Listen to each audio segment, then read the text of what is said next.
7 सितंबर को साल का आखिरी चंद्र ग्रहण लगने जा रहा है। यह पूर्ण चंद्र ग्रहण होगा जो भारत में दिखाई देगा।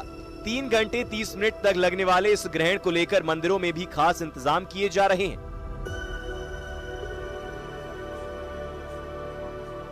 चंद्र ग्रहण 7 सितंबर को लग रहा है, जो 2025 का आखिरी चंद्र ग्रहण होगा, जिसके मद्देनजर राम मंदिर में भी ठीक दोपहर 12 बजे आरती पूजन के बाद भगवान के कपाट राम भक्तों के लिए बंद कर दिए जाएंगे। अयोध्या भगवान राम की नगरी की बात करें तो यहाँ भी तैयारी पूरी है। धार्मिक मान्यताओं के अनुसार सूर्य ग्रहण का सूतक काल 12 घंटे पहले ही शुरू हो जाता है, जबकि चंद्र ग्रहण का सूतक ग्रहण शुरू होने से 9 घंटे पहले लगता है। यानी चंद्र ग्रहण और सूर्य ग्रहण के सूतक काल में 3 घंटे का अंतर होता है। शास्त्रों के अनुसार जब भी सूतक काल आरंभ होता है तो उस समय भगवान की मूर्तियों को स्पर्श नहीं किया जाता है। साथ ही सभी मंदिरों के कपाट भी बंद कर दिए जाते हैं। वहीं ग्रहण काल के दौरान खाने पीने के लिए मना किया जाता है। ग्रहण खत्म होने के बाद घर और मंदिर की साफ सफाई की जाती है और दान पुण्य के कार्य किए जाते हैं। इसलिए 7 सितंबर को दोपहर 12:58 से पहले भगवान रामलला के मंदिर सहित अयोध्या के सभी मठ मंदिर बंद हो जाएंगे। अयोध्या के पद्धति के अनुसार उस दिन रात को 9:45 को ग्रहण लग रहा है। इसका 9 घंटे पहले यानी करीब 2 बजे से मंदिर बंद रहेगा, तो दूसरे दिन खुलेगा। तो स्वाभाविक रूप में मंदिर की पद्धति जैसा है अयोध्या का वैसा चलेगा।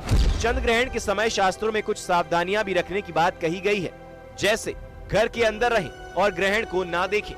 नुकीली वस्तुओं, कैंची, चाकू और सुई जैसी चीजों का इस्तेमाल करने से बचें। गर्भवती महिलाओं को ग्रहण काल के दौरान सोना नहीं चाहिए। ऐसे में संतों की श्रद्धालुओं से अपील है कि ग्रहण काल में घर पर भगवान का भजन कीर्तन करें। ग्रहण के जो नियम है, 9 घंटा पहले सूतक लग जाता है और 9 घंटा पहले ये प्रयास होना चाहिए हर जनमानस का कि उस समय में भोजन, शयन इत्यादि जो है ये सब वर्जित हैं। तो इन सब नियमों का पालन करना चाहिए और चंद्र ग्रहण का जो सही लाभ है उस लाभ को प्राप्त करना चाहिए। कब मंदिर बंद होगा? जो ग्रहण का काल होता है उस ग्रहण के काल में जो है वो जप, तप, मंत्र का ध्यान, स्नान ये सब जो है वो 10 गुना फलदायी होते हैं। उधर वाराणसी में भी चंद्र ग्रहण को लेकर विशेष व्यवस्था की गई है। 34 सालों में 5वीं बार प्रसिद्ध गंगा आरती का समय बदला गया है। गंगा सेवा निधि के अनुसार सूतक काल के कारण 7 सितंबर को गंगा आरती शाम के बजाय दोपहर 12 बजे होगी। सूतक काल शुरू होने से पहले आरती पूरी कर ली जाएगी। यह बदलाव धार्मिक परंपराओं के पालन में किया जा रहा है, क्योंकि सूतक में धार्मिक आयोजन नहीं होते।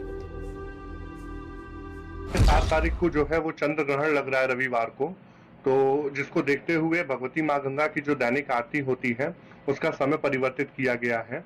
12:57 पर जो है वो सूतक काल लग रहा है, प्रारंभ हो रहा है। तो भगवती माँ गंगा की आरती जो है उससे पूर्व संपन्न करा ली जाएगी और प्रातः जो सुबह की आरती होती है वो अपने समय से सूर्योदय के समय उसी तरीके से होगी। बाकी जो आरती है वो सारी पूरी परंपरागत तरीके से उसका निर्वहन होगा 7 तारीख को। अब यहाँ एक सवाल ये भी उठता है कि जब ग्रहण खत्म हो जाता है तो क्या करें?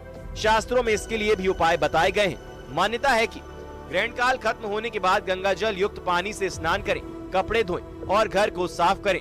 जरूरतमंदों को दान और भोजन का दान करें। भगवान का नाम का जाप और प्रार्थना करें। भारत में यह ग्रहण दिखाई दे रहा है, इसलिए इसका सूतक भी माना जाएगा।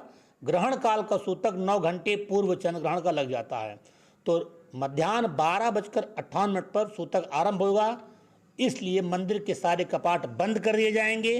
रात्रि में 11:05 से लेके 12:05 पर उस समय ये ग्रहण काल अपने चरम पर होगा। 7 सितंबर का चंद्र ग्रहण एक खगोलीय घटना के साथ साथ आध्यात्मिक साधना का मौका भी है। इस दौरान आप घर पर रहकर भगवान का स्मरण करें और ग्रहण समाप्त होने के बाद धार्मिक कार्य करें। Bureau report, news 18।